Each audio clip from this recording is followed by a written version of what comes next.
My name is Ren Calloway, and I was 17 the year I finally understood that my birthday had never once belonged to me. If you're watching this from your kitchen table, your car during a lunch break, or your bed at midnight because you can't sleep, stay with me. This one gets worse before it gets better. And I promise you the ending is worth it. Every year, 3 days before my birthday, my younger brother would find a crisis. My mother, Diane, would sigh and say, "He needs us more right now." My father, Gerald, would pat my shoulder and add, "We'll make it up to you." Ren, I promise.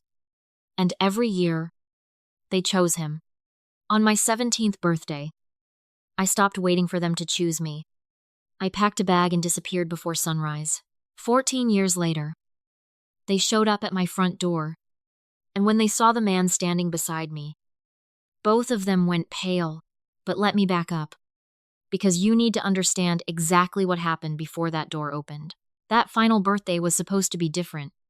I'd booked a private room at the community library downtown, the one with the tall windows and the reading nook I'd loved since I was a kid. I printed invitations. I even wrote a short speech to read to my friends. Something about turning 17 and finally feeling like myself. Then my brother, Dalton, called our parents in a panic. He said money had gone missing from the account of a campus organization he was part of, and that his roommate had framed him for it. Within the hour, my cake order was canceled. The library was told my party wouldn't happen. My parents were already packing an overnight bag to go rescue him. Neither of them asked how I felt about any of it. They repeated the same promise they'd made 3 birthdays in a row. Later that night, standing outside their bedroom door, I heard my mother murmur that I was strong enough to handle a little disappointment. My father replied that giving up my birthday was a small price compared to letting Dalton face something he couldn't come back from. That was the moment I understood.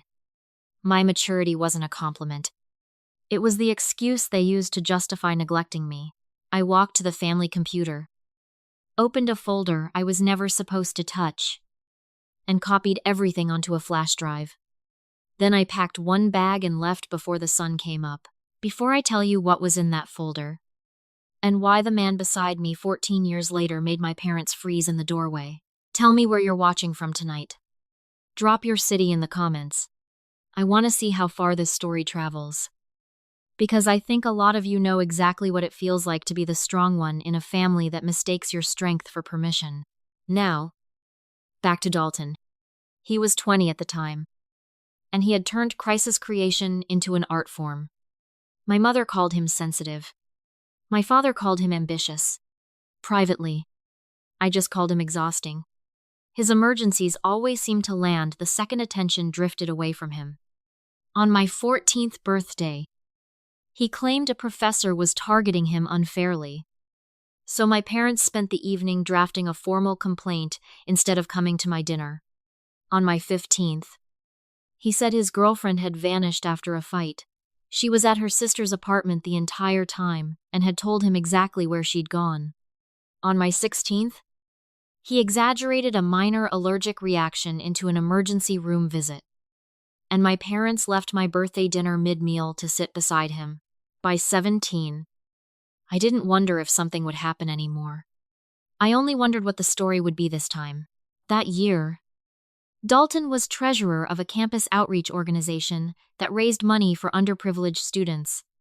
$22,000 disappeared from its account. Dalton accused his roommate, a quiet pre-med student named Julian Reyes, of stealing his login credentials, moving the money, and planting fake evidence on his laptop. My parents believed him instantly.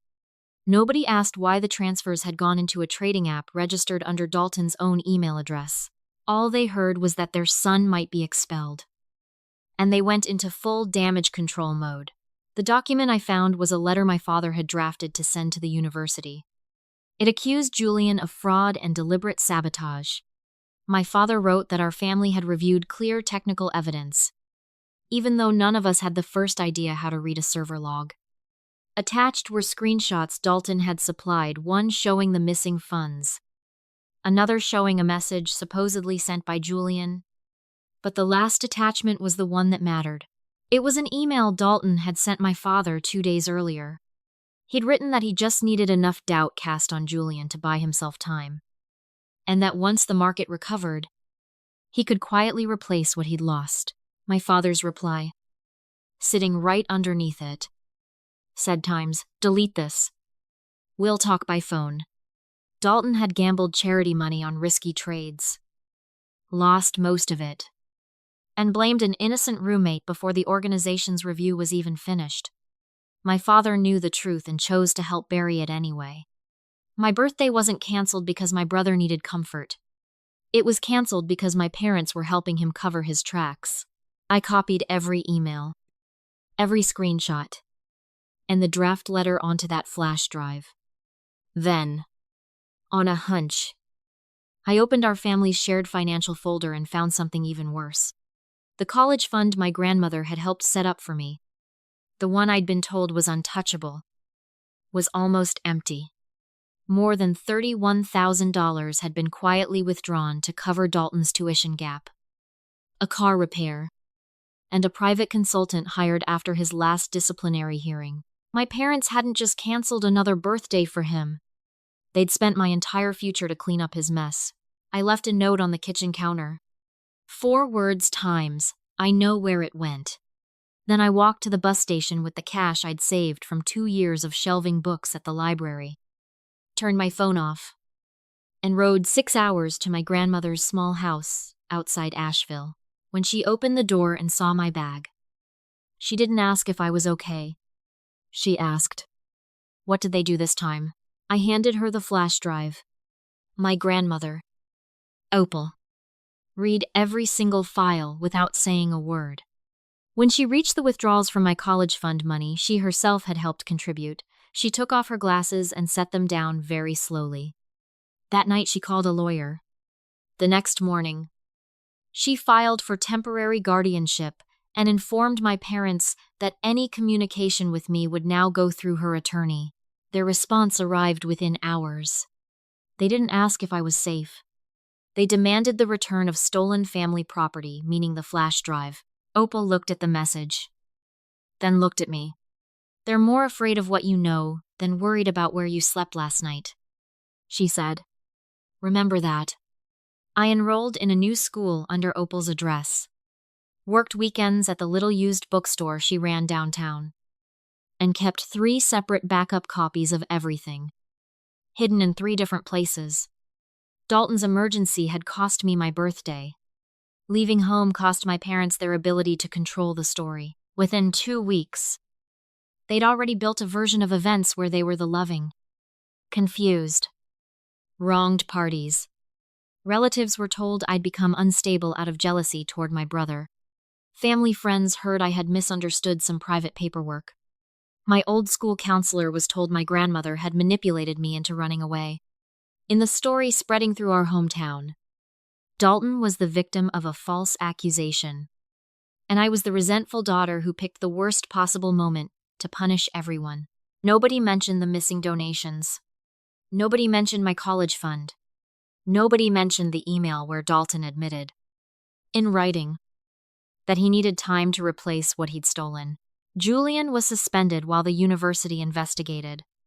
He lost his campus job, his housing, and an internship he'd worked 2 years to earn. Police never charged him with anything, but people treated the absence of charges as an open question rather than an answer. Dalton came home, acting like a survivor of betrayal, and my parents wrapped him in sympathy until he was, once again, the victim of the story. Opal's attorney advised us to sit tight while the university's review was still active. I hated waiting. I learned, slowly, that anger wants speed, but accountability needs timing. 3 months later, a full technical audit confirmed the transfers had come from Dalton's own devices. The fake messages carried metadata, tracing back to an account only he controlled. Dalton was expelled for financial misconduct and falsifying evidence. Julian was reinstated. But the university's correction was quiet, a small notice buried where almost nobody would see it. The accusation had traveled through the whole town. The truth barely left the building. My parents told everyone Dalton had withdrawn because the university failed him. When Opal demanded my college money be repaid, my father called it a family necessity and promised to restore it eventually. They signed a repayment agreement, made 2 payments, and stopped. At 18, I found out Dalton had started giving talks about resilience. He described himself as a former student leader, falsely blamed for a scandal caused by a dishonest roommate. He said the stress had torn his family apart and driven his little sister away. The details shifted depending on the audience. Sometimes I was jealous. Sometimes I was unwell. Eventually, he started calling me simply a family member I lost. As if erasing the relationship made it easier to use my story for content, my parents showed up to his events and repeated his version like a script. Dalton had discovered that being a victim was profitable. He built workshops around surviving false accusations and leading your family through public shame. He used our childhood photos in his promotional videos. In one clip, my face appeared next to the caption times, "When someone you love chooses resentment over reconciliation." That was the first time in my life I wanted revenge more than peace. Opal found me sitting in the stockroom of her bookstore, staring at that video on repeat. I told her I wanted to release every document I had, all at once. She asked me something I've never forgotten. Do you want people to understand the evidence? Or do you want him to just call it stolen, edited, and taken out of context? You're a writer. Ren, don't throw your proof into his story. Build one he can't escape. So I started documenting everything. I saved his speeches, his promotional materials, messages from relatives, and every contradiction I could find between what he said and what actually happened. I built a timeline that began with my canceled birthdays and ended with his newest public lie. I didn't just record what happened. I recorded who profited from it. Dalton got money and admiration. My parents got to keep their image intact. I got to carry all the shame they refused to hold themselves. I also started writing fiction under a pen name. My first stories were angry and obvious. Every villain sounded exactly like Dalton. Opal never told me to tone it down. She told me to make it truer. She taught me to ask what each lie was protecting, and what kind of consequence would actually land on someone who felt no guilt at all. At 19, I won a small regional writing prize. At 21, I finished college on scholarships, without a dollar from my parents. At 24, I sold my first novel under the name Ivy Marsh, using my grandmother's maiden name. My second book did better. My third became a national bestseller. Dalton praised that third book in an interview, not knowing his own sister had written it. He called the author a brave voice for people who've been misunderstood. Opal and I laughed about that until we cried. The irony felt good. It still wasn't enough. Dalton eventually published his own memoir about family loyalty, including a chapter loosely based on me. He changed my name and wrote that the younger sister eventually apologized once she understood the pain she'd caused everyone. I read that chapter exactly once, then put the book in a box labeled Times Evidence. My parents reached out whenever Dalton hit a new milestone. Invitation. Photos. Never once an acknowledgement of the missing money or the false accusation. They wanted me there because a photo of the whole family repaired a weak spot in Dalton's brand. My mother wrote to me once, Times, your brother is ready to forgive you. I wrote back, Times. For what times? She never answered that one. Dalton kept using my disappearance as a talking point, while Julian, the person who'd paid the highest price for his lie, had disappeared from public life entirely. So I decided to find him. It took almost a year. Julian had moved cities, deleted his old accounts, and avoided every interview request about the scandal. I finally found an article he'd written under his real name. He'd become a forensic accountant who specialized in nonprofit fraud investigations. His bio said his interest in financial accountability came from an early personal experience with institutional failure. I wrote to him under my real name. I told him I was Dalton's sister, that I'd saved documents from the week he was accused, and that I'd understand completely if he never wanted to hear from anyone with my last name again. 3 weeks later, he wrote back 2 words times. What documents? Our first conversation lasted almost 4 hours. Julian told me the accusation had cost him his housing, his job, his friendships, and an internship that would have launched his entire career.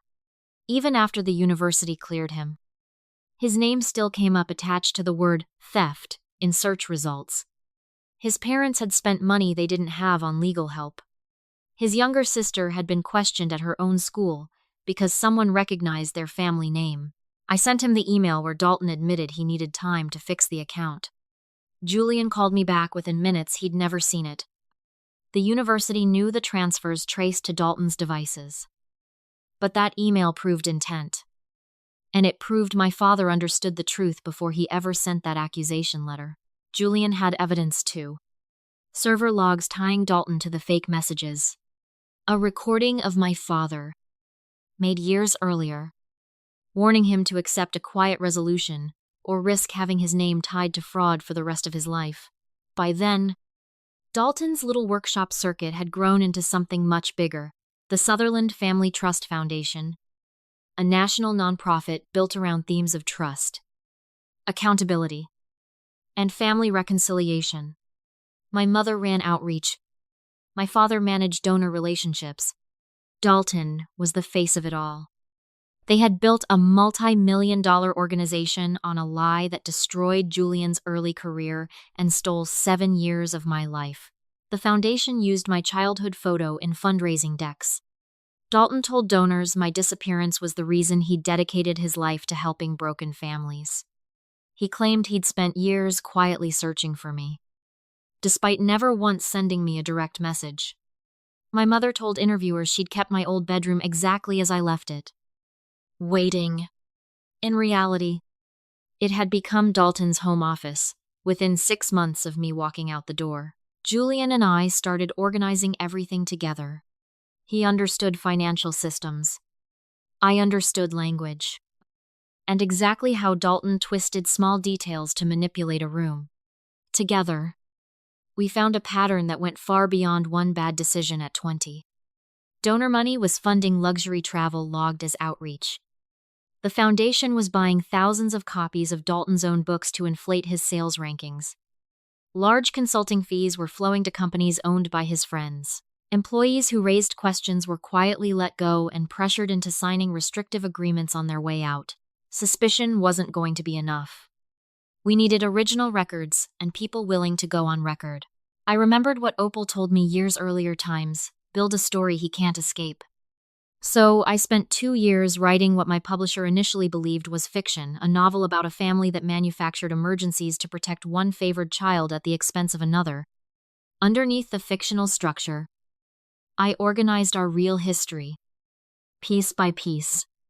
Every canceled birthday, every dollar, every public statement set right next to the private document that contradicted it. Only Opal, Julian, my attorney, and my editor knew the real plan. Somewhere in those 2 years, Julian and I became more than collaborators. Trust builds slowly when 2 people have both had their lives rewritten by someone else and been expected to carry the consequences quietly.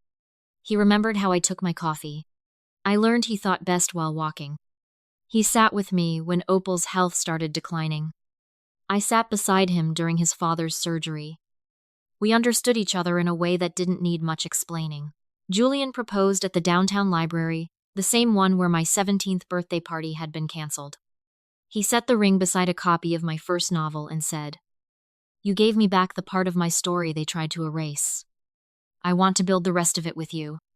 We were married in Opal's garden that fall. My parents weren't invited. Dalton saw a photo posted by my publisher, but Julian's face was turned away in it, and none of them recognized him.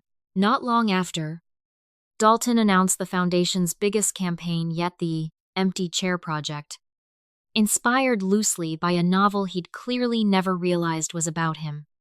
It encouraged people to donate in memory of estranged family members. The promotional image showed an empty chair beside a birthday cake. My canceled birthday had become a fundraising graphic for the exact people who canceled it. That was the moment I decided our evidence was finally ready. My publisher announced my nonfiction book under my real name. The Birthday He Never Missed: How My Family Built an Empire on a Lie. It promised to explain exactly why I disappeared at 17. And what really happened to the man blamed for my brother's mistake. Within an hour of the announcement, Dalton's foundation issued a statement calling it an exploitation of private family trauma. My mother emailed me a single line times, "How could you?" My father's attorney sent a formal warning letter.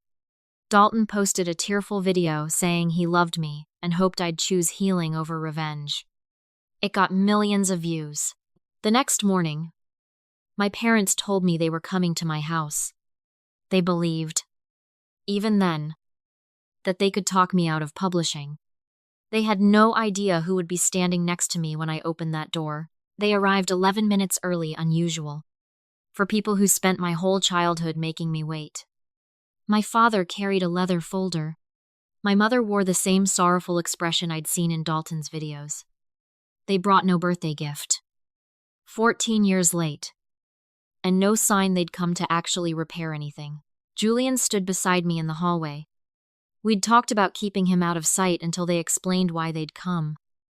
But I said no. They'd hidden him inside their version of the past for long enough.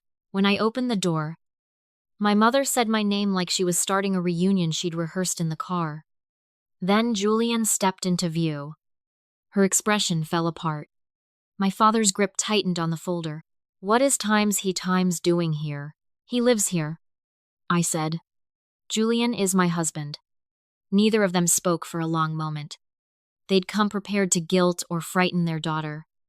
They had not prepared to face the man they'd falsely accused. Standing in his own home, holding the same evidence they'd spent 14 years hoping would never surface. My mother said the past was more complicated than I understood. My father accused Julian of manipulating me out of some lingering resentment toward Dalton. Neither of them asked if we were happy. Their first instinct, even now, was to turn our marriage into another problem, centered on my brother. I let them in anyway. Julian told them calmly that our home security system recorded audio, and that they were free to leave whenever they wanted. My father objected, but stayed. The folder held a proposed agreement. In exchange for delaying my book and removing identifying details, my parents would admit mistakes were made during a difficult period and repay the rest of my college fund without interest. They wanted Julian to sign a statement saying the university matter was fully resolved and that he had no remaining concerns about Dalton.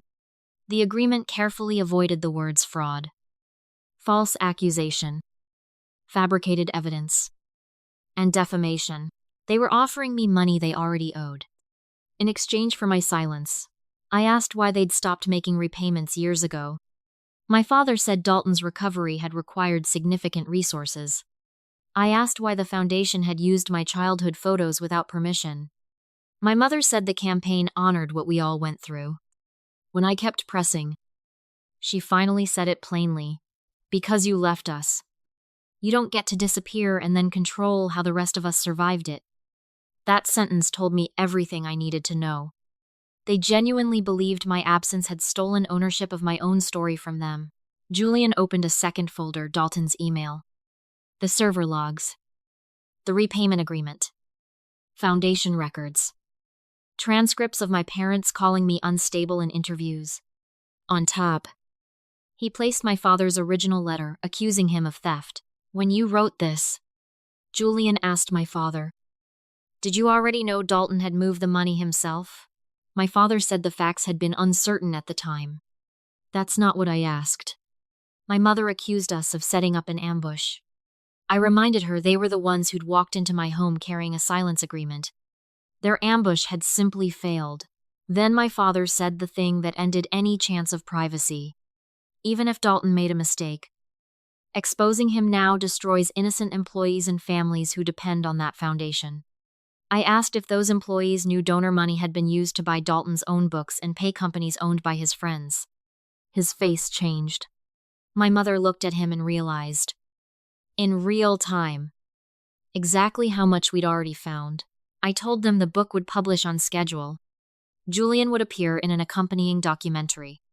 Former employees were already cooperating with an independent investigation, and legal preservation notices had already gone out for the Foundation's financial records. Nothing they said in my living room was going to change any of it. Before they left, they asked if I'd spoken to Dalton. I said no. What I didn't tell them was that Dalton had already been calling my publisher, reporters, and former employees, looking for the weakest link in our circle. 2 days later, he posted another photo, an empty chair next to a birthday cake. Caption times, "Some people would rather punish a family than come home." For the first time in 14 years, I answered him publicly. I posted a copy of the old repayment agreement and wrote times I did come home. I just built one where the truth was finally allowed inside. My post spread faster than his video ever had. My book launch landed the same weekend as the Foundation's annual gala. Dalton had booked the main convention hall months earlier, never realizing my publisher had quietly secured the adjoining ballroom for a regional book festival. 2 rooms, 1 movable wall between them, and 2 completely incompatible versions of the same family about to be told at the same time.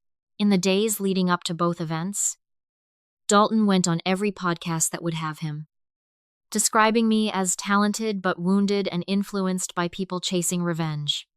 He referred to Julian only as a man who never got over blaming me for his own failures. My mother asked, one last time, for a private conversation instead. My father started calling relatives, reminding them how difficult I supposedly was as a teenager. Their problem was that I had years of documentation proving the opposite. Old teacher evaluations describing me as responsible, employer references calling me reliable, guardianship filings showing that my parents' first move, after I left home, was demanding the return of files, not asking whether I was safe. 3 former Foundation employees came forward publicly before the gala even started. One had been told to log Dalton's personal vacations as outreach travel. Another had tracked the thousands of his own books purchased with donor funds and stored in a rented warehouse. A third shared internal messages discussing how my disappearance could be used in marketing. Because in her words, the abandoned sister story converts really well with our donor base. That single sentence destroyed any remaining claim that the Empty Chair Project was ever about healing anyone. Sponsors began pulling out. Board members resigned. The Foundation opened an internal review. Dalton refused to cancel the gala anyway. He believed, like always, that reaching an audience first would save him. My event started at 6. Julian sat in the front row beside Opal. I opened by reading the scene where a 17-year-old girl overheard her parents, deciding that disappointing her was easier than holding their favorite child accountable. Then I put the timeline on the screen. My 14th birthday. Lost to a fake academic crisis. My 15th. Lost to a manufactured relationship emergency. My 16th. Lost to an exaggerated medical scare. My 17th. Lost to missing charity funds blamed on an innocent roommate. Next to each one, I showed exactly what Dalton avoided, and exactly what my parents sacrificed to protect him from it. The room went quiet when Dalton's own email appeared on the screen times. I just need enough doubt to buy myself time to fix the account. Then my father's reply beneath it times, delete this. We'll talk by phone. Julian joined me and walked the audience through the server logs. His suspension, and the recorded warning from my father. A reporter in the back asked why we'd waited 14 years to say anything. Julian answered before I could. Because being right isn't the same as being believed. We waited until belief wasn't necessary anymore. The records speak for themselves. Clips were online within minutes, spreading through the wall into Dalton's own gala. Guests started watching on their phones mid-dinner. Donors whispered to each other. Board members quietly left their tables. Employees drifted toward the exits. Dalton delivered his keynote anyway. Then, for 12 seconds, the screen behind him switched to an internal spreadsheet showing foundation payments routed to his private companies before the presentation crashed to black. 12 seconds was more than enough. Guests had already started recording. Dalton accused a former employee of faking the document. Unfortunately for him, the foundation's own accounting firm had already authenticated it that afternoon. Reporters started moving from my hall into his. The board chair asked him to step off the stage. 20 minutes later, Dalton walked into my event without his jacket, my parents trailing behind him, a small wall of cameras following all three. He told my audience I'd spent 14 years plotting to humiliate him over one canceled birthday. He wanted them to see a successful man being attacked over a teenage grudge. He said he'd repaid the original organization in full. My parents had covered part of that settlement. He said Julian's career had recovered, so no real harm had been done. He said my college fund had been used during a family crisis. Finally, he accused me of profiting off private pain for a book deal. When he finished, I asked him one question. Had he transferred $22,000 out of that student organization's account into his own trading app? He said he'd been young. I asked if he'd created the account used to send fake messages under Julian's name. He looked toward our father. That single glance answered the question better than any words could have. Julian played the recording. My father's own voice filled the hall times. Accept a quiet resolution, or your name follows this accusation for the rest of your life. My father closed his eyes. My mother sat down in an empty chair near the exit and didn't get back up. Dalton tried to reach the microphone again, but security stepped between us. He shouted that everyone was ignoring all the good he'd done. I told him good work doesn't buy immunity from the truth, especially when that work was funded and promoted using the exact lie we were all standing there discussing. Then I put up the last document, an internal planning memo for the empty chair project. Dalton had personally approved using my story, knowing full well I'd never consented to it. The memo projected the campaign could generate up to $4 million in donations. The room went completely silent. Dalton scanned the crowd for sympathy and found only calculations staring back. Nobody was asking anymore whether he'd made a youthful mistake. They were asking how long he'd been monetizing it. He turned to our parents and demanded they defend him, the way they always had. My mother whispered for him to stop. My father said nothing at all. Dalton had spent his entire life manufacturing emergencies because our parents always came running. That night, in front of donors, employees, reporters, and the man he'd falsely accused, he called for them one last time. Neither of them moved. The foundation suspended all three of them before midnight. The accounting firm resigned and handed its records straight to investigators. Dalton's publisher paused his books indefinitely. Sponsors scrubbed his name from every upcoming event. The Empty Chair Project's website was gone by morning. My book sold out its first printing that week. But that's not what felt like revenge. Revenge was watching the truth stay standing after Dalton had used every performance he had left to try to bury it. The investigations ran for over a year. Auditors combed through the foundation's expenses, donor reports, related companies, and book purchases.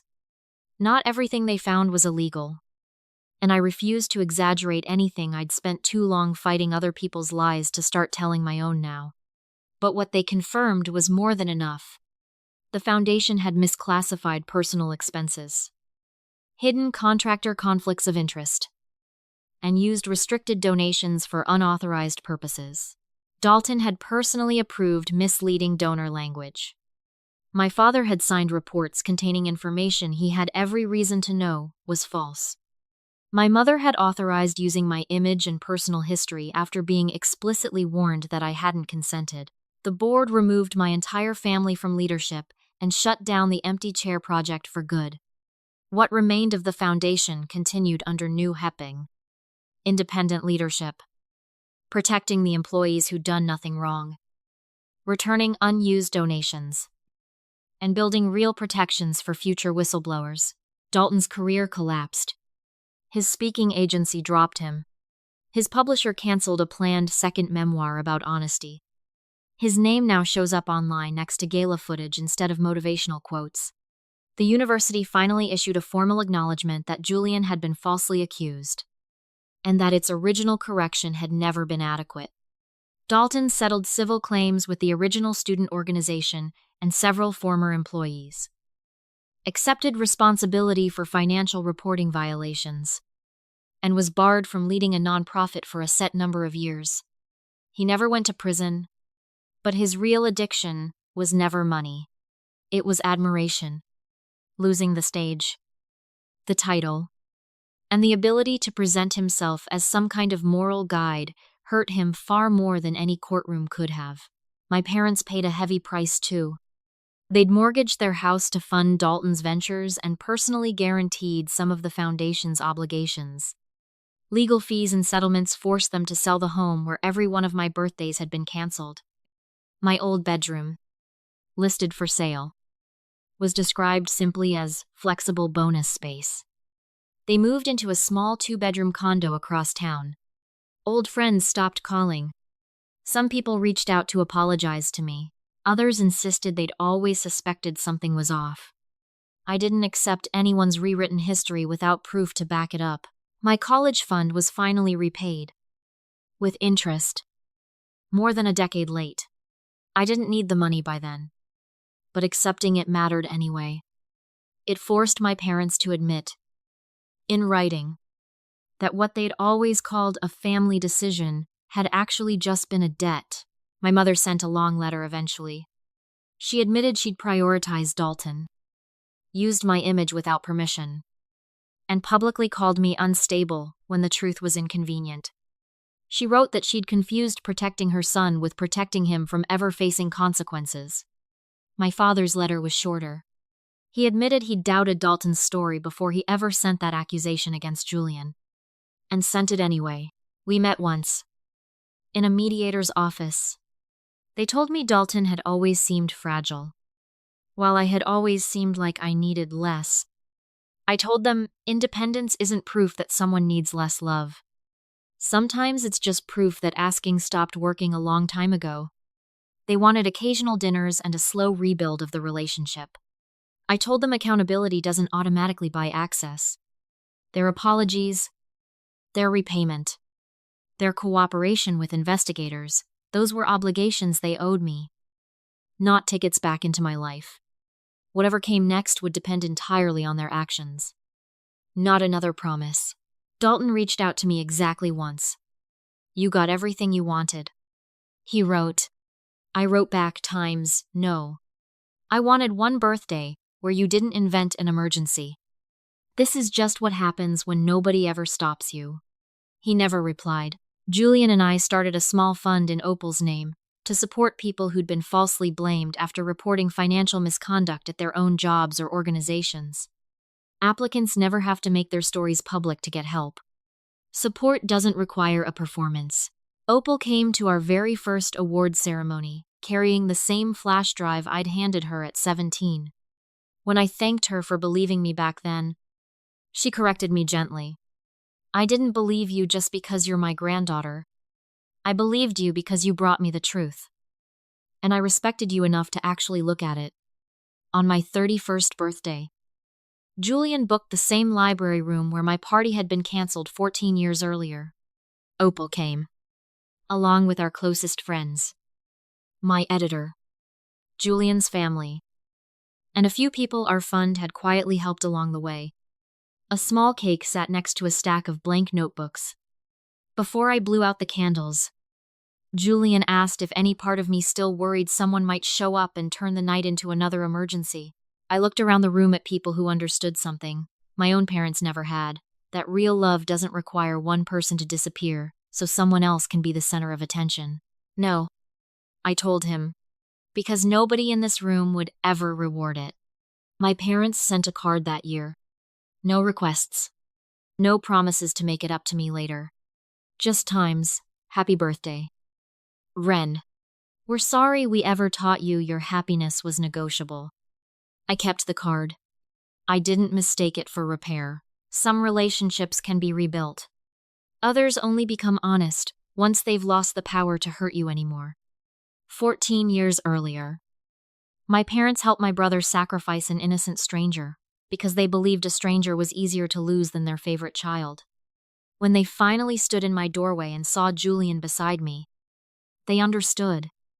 For the first time, exactly what they'd failed to see coming, that the two people they'd tried to erase from their story had found each other, kept every piece of proof, and built a life sturdy enough to survive, the truth finally coming out. Dalton lost his reputation because it was never built on anything real. My parents lost the perfect family image they'd spent 30 years protecting, because it was never real either. I didn't take those things from them. I just stopped protecting them from the cost of their own choices. Forgiveness might come one day, but it will be mine to give. On my own timeline, never another sacrifice scheduled around somebody else's emergency.